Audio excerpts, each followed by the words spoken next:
When the other bus drivers saw 8-year-old Tommy Martinez drawing in the back seat, they figured it was just another kid with crayons. Harold watched him through the rearview mirror and saw something different. The drawings weren't cartoon characters or stick figures. They were detailed floor plans, room layouts, exit strategies. And at 68 years old, Harold had seen enough behavioral patterns to know when a child was planning something terrible.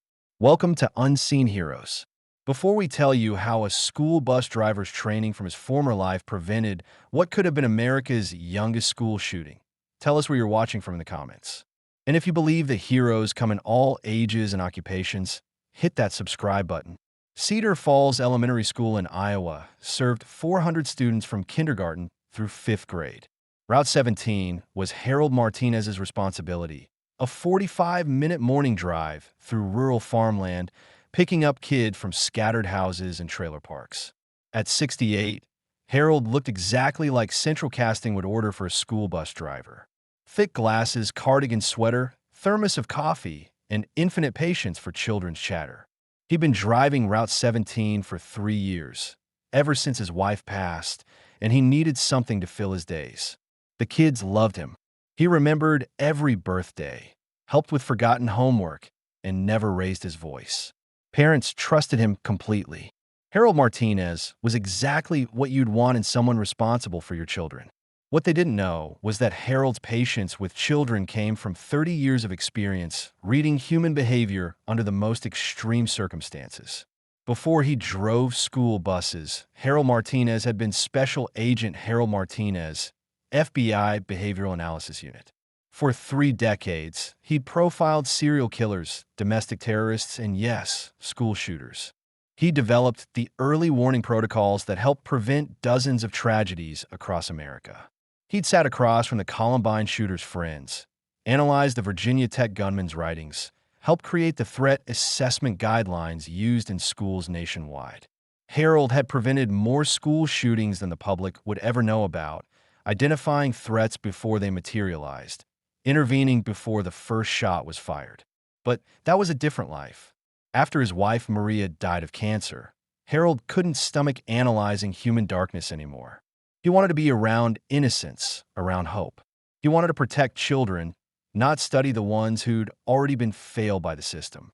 So he became a bus driver, trading FBI credentials for a commercial driver's license, behavioral analysis for birthday reminders. The irony wasn't lost on him. He'd spent his career trying to identify potential school shooters from a distance, and now he was surrounded by children every day, responsible for their safety in the most literal sense. Tommy Martinez, no relation despite the shared surname, had been riding Harold's bus since kindergarten. Now in 2nd grade, Tommy was what teachers called a quiet kid. Always sat in the same seat, back left corner. Never caused trouble, never talked to other children, just sat with his notebook, drawing. Harold had noticed Tommy from day one. In his FBI days, he'd learned that the quiet ones often had the loudest inner voices. But Tommy seemed harmless enough, just a shy kid who liked to draw. His artwork was typical for his age: houses with triangle roofs, stick figure families, dogs that looked like walking hot dogs. That changed on a Tuesday morning in October. Harold was doing his usual mirror check, making sure all the kids were buckled in, when he caught sight of Tommy's notebook. The boy was hunched over it, completely absorbed. What Harold saw made his blood run cold. The drawing wasn't a house or a tree or a superhero. It was a detailed layout of Cedar Falls Elementary. Hallways, classrooms, emergency exits, and in the margins, stick figures lying down. Not sleeping, not playing, lying down in ways that Harold recognized from 3 decades of crime scenes. Harold's FBI training kicked in immediately. Rule 1. Never ignore behavioral indicators, especially in children. Rule 2. The younger the subject, the more unpredictable they become. Rule 3. When a child shows signs of planning violence, assume they have access to means. Harold kept driving, but his mind was racing. Tommy was 8 years old. 8. Harold had profiled teenage shooters, adult terrorists, but never someone this young. It shouldn't be possible. Children Tommy's age didn't have the cognitive development for complex planning, except the drawings suggested otherwise. Harold made a mental note of every detail. The accuracy of the school layout meant Tommy had been studying the building. The positioning of the stick figures suggested he understood sight lines and escape routes. Most disturbing of all, there were numbers next to some of the figures. Body counts, Harold realized with growing horror. When they reached the school, Harold watched Tommy carefully. The boy closed his notebook, tucked it into his backpack, and walked toward the building with the same quiet demeanor he always had. No excitement, no nervousness, just calm purpose. Harold had seen that look before, in interview rooms with serial killers. It was the look of someone who had made peace with what they were planning to do. Harold knew he had to act, but he also knew no one would believe him. An 8-year-old planning a school shooting? It sounded insane. He'd spent his career convincing people to take threats seriously, and even he was struggling with this one. But the drawings didn't lie. The behavioral indicators were all there. Tommy Martinez was planning to hurt people, and Harold was the only one who could see it. That afternoon, Harold made his first call. Cedar Falls Police Department. Detective Sarah Chun had worked with Harold before on a missing child case. She knew his background, respected his expertise. But when Harold explained what he'd seen, even she was skeptical. "Harold, the kid is 8 years old," she said gently. "Maybe he's just copying something he saw on TV or in a video game. You know how kids are with violence these days." "Sarah, I've been profiling violent behavior for 30 years. Age doesn't eliminate capability, it just changes the variables. This child has detailed knowledge of the school layout, understands tactical positioning, and has what appears to be a target list. We need to take this seriously." "Okay," Detective Chin said after a long pause. "What do you want me to do?" "I want to search his home. Look for weapons, ammunition, anything that could facilitate an attack. And I want to interview Tommy, but carefully. If we spook him, he might accelerate his timeline." "Harold, you're asking me to get a warrant to search a second grader's house based on some drawings. No judge is going to sign off on that. Then go around the warrant. Do a wellness check. Talk to the parents. Something." Detective Chin agreed to visit the Martinez family, but Harold could hear the reluctance in her voice. He understood.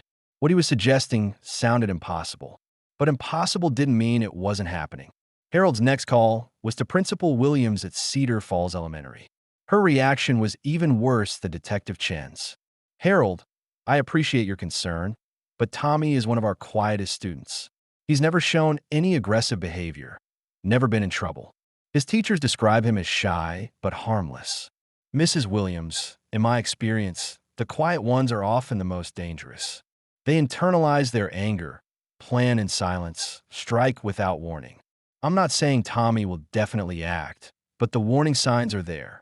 What exactly are you asking me to do?" "Increase security. Have someone watch Tommy throughout the day. Search his backpack. Alert the teachers to be extra vigilant." "Harold, I can't implement special security measures based on a hunch about an 8-year-old. The parents would be furious, the school board would have my head, and honestly, it sounds like you might be overthinking this." Harold left these conversations feeling more isolated than ever. Here he was, a man with 3 decades of experience in behavioral analysis, and no one would listen to him because his subject was 8 years old. If the official channels wouldn't listen, Harold would have to handle this himself. He spent the evening researching everything he could about Tommy Martinez. School records, family background, medical history. What he found only deepened his concern. Tommy's father, Miguel Martinez, had a history of domestic violence. 3 arrests, no convictions. Tommy's mother, Sarah, had made multiple calls to social services about her husband's temper. Tommy himself had been to the school counselor twice for drawings depicting violence at home. The pieces were falling into place. A child exposed to domestic violence, socially isolated, with access to detailed knowledge of the school and possible weapons at home. Harold had seen this profile before, just never in someone so young. The next morning brought a breakthrough. Detective Chun called with an update from her wellness check visit. "Harold, I visited the Martinez family last night. Miguel Martinez was defensive, Sarah nervous. They allowed me to look around, but I didn't see anything obviously dangerous. Tommy was polite but distant. The family seemed stressed but not dangerous." But Harold could hear something in her voice. But I did notice something. Tommy's room was incredibly organized for an 8-year-old. Everything in perfect order, like a military barracks. And there were more drawings, lots of them, all variations on the same theme. School layouts, escape routes, and what looked like tactical positions. Did you confiscate them? I couldn't. No warrant, no obvious crime. But I took photos. Harold, these drawings are sophisticated. Too sophisticated for a second grader. What about weapons access? Miguel Martinez has a gun safe. Claims it's always locked. But Sarah seemed nervous when I asked about it. Kept looking at her husband like she was afraid to answer. Harold hung up with a growing sense of urgency. Every instinct told him something was about to happen. That morning's bus ride confirmed his fears. Tommy was different, more focused. He'd stopped drawing and instead sat perfectly still, hands folded, staring straight ahead. Harold had seen that behavior before in subjects who had moved from planning to execution phase. Most disturbing of all, Tommy spoke for the first time in months. "Mr. Harold," he said quietly, "do you think some people deserve to be punished?" Harold's blood went cold. "What do you mean, Tommy?" "Like when people are mean, when they hurt others, when they make fun of kids who are different." Harold chose his words carefully. "I think everyone deserves a chance to do better, Tommy, even when they make mistakes." Tommy was quiet for a moment. Then, what if they don't want to do better? What if they just keep being mean? Then we find other ways to help them understand. We get adults involved. We don't handle it ourselves. Tommy turned to look directly at Harold in the rearview mirror. The boy's eyes were cold, calculating. But what if the adults don't listen? Harold knew in that moment that Tommy Martinez wasn't asking hypothetical questions. He was testing Harold, trying to understand how much the bus driver knew. Harold made a decision that would haunt him for the rest of his life. Instead of driving straight to school, he pulled over at a truck stop halfway through the route. "Why are we stopping?" one of the kids asked. "Mechanical problem," Harold lied. "Everyone stay in your seats." He turned to face Tommy directly. "Tommy, I need to talk to you. Just you and me." The other children sensed something was wrong, but stayed quiet.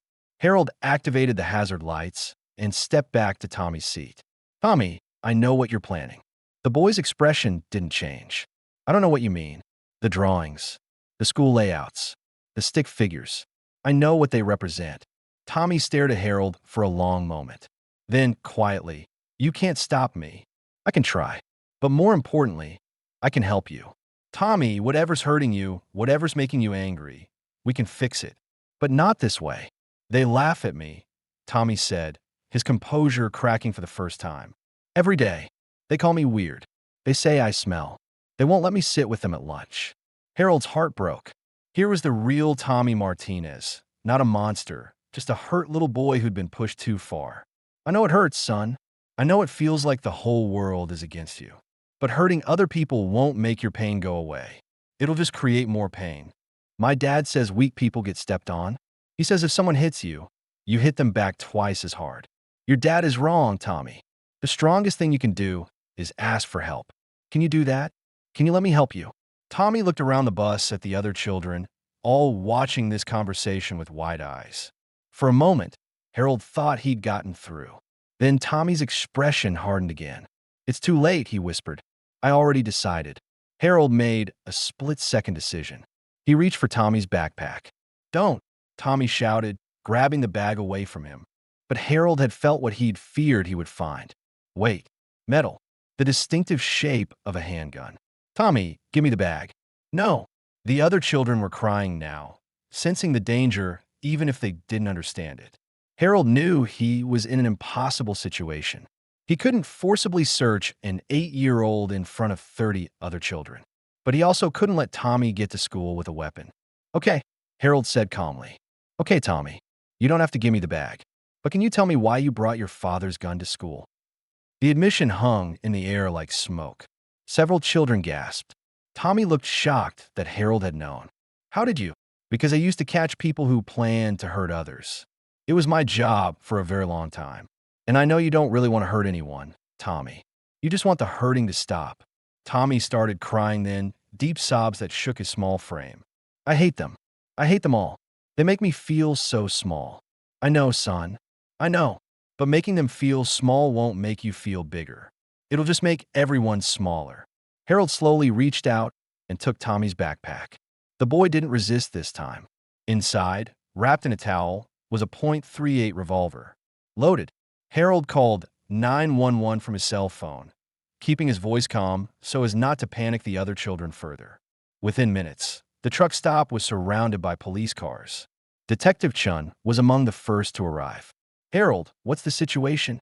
Tommy Martinez, 8 years old, was planning to shoot up Cedar Falls Elementary this morning. He had his father's loaded .38 in his backpack. "I've confiscated the weapon, but we need to get him into protective custody and psychological evaluation immediately." Tommy sat quietly as officers approached. He didn't resist when they gently handcuffed him, more for procedure than from any fear he might run.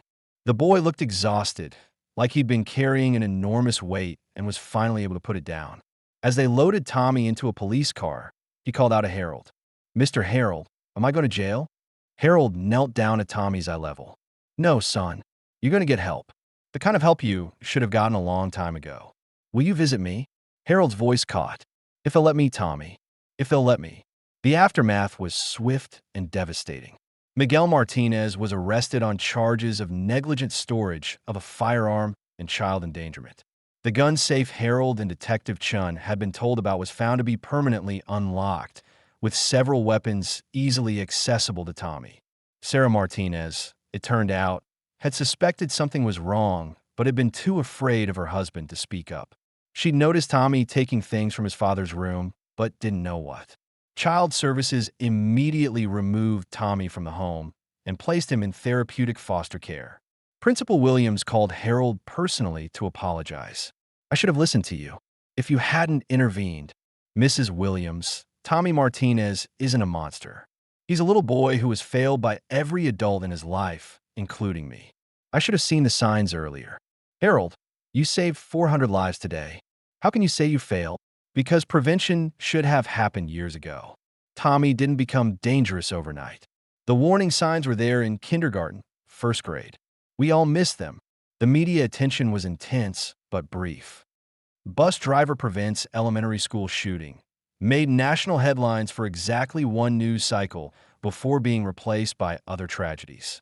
Harold refused all interview requests. This wasn't about him. It was about a system that had failed a little boy so completely that he'd seen mass murder as his only option. 6 months later, Harold received a letter. It was from Tommy, now in a residential treatment facility in Des Moines. "Dear Mr. Harold, the doctors here say I was very sick when I rode your bus. They say I had something called conduct disorder mixed with PTSD from seeing my dad hurt my mom. I don't really understand all the words, but I understand that I was planning to do something very bad. I'm sorry I scared the other kids on the bus. I'm sorry I brought my dad's gun to school. I'm glad you stopped me. The doctors say that if I had done what I was planning, I would have felt even worse afterward, and I wouldn't be able to take it back. I still get angry sometimes, but now I have better ways to deal with it. I draw pictures of happy things now instead of scary things. I'm learning to play chess. I'm reading books about animals. I don't know if I'll ever get to go back to regular school, but the teachers here are nice. They don't laugh at me or call me weird. Maybe when I'm older and better, I can be a bus driver like you and help kids instead of wanting to hurt them. Thank you for saving me from myself. Love, Tommy." Harold kept that letter in his wallet and read it whenever he felt discouraged about the state of the world, because it reminded him that sometimes saving one person is enough to change everything. Tommy Martinez was sentenced to 5 years of residential treatment, with the possibility of supervised release when he turned 16. His father received 2 years in state prison. His mother entered a program for domestic violence survivors and eventually remarried a man who helped her create the stable home Tommy should have had from the beginning. Harold continued driving bus Route 17, but he was different now. He watched his passengers more carefully, looked for signs of trouble before they became tragedies. He started volunteering with the school district's threat assessment team, teaching teachers and administrators to recognize the warning signs he'd learned to spot over 3 decades with the FBI. And every morning, when he picked up the children of Cedar Falls, he thought about Tommy Martinez. Not the angry 8-year-old who'd planned a school shooting, but the hurt little boy who just needed someone to see his pain and offer help instead of judgment. Because Harold had learned something that day at the truck stop. Sometimes the most dangerous person in the room isn't a monster. They're just someone who's been hurt so badly they can't see any other way to make it stop. And sometimes, all it takes to save everyone is one person willing to see the pain behind the plan. Class dismissed.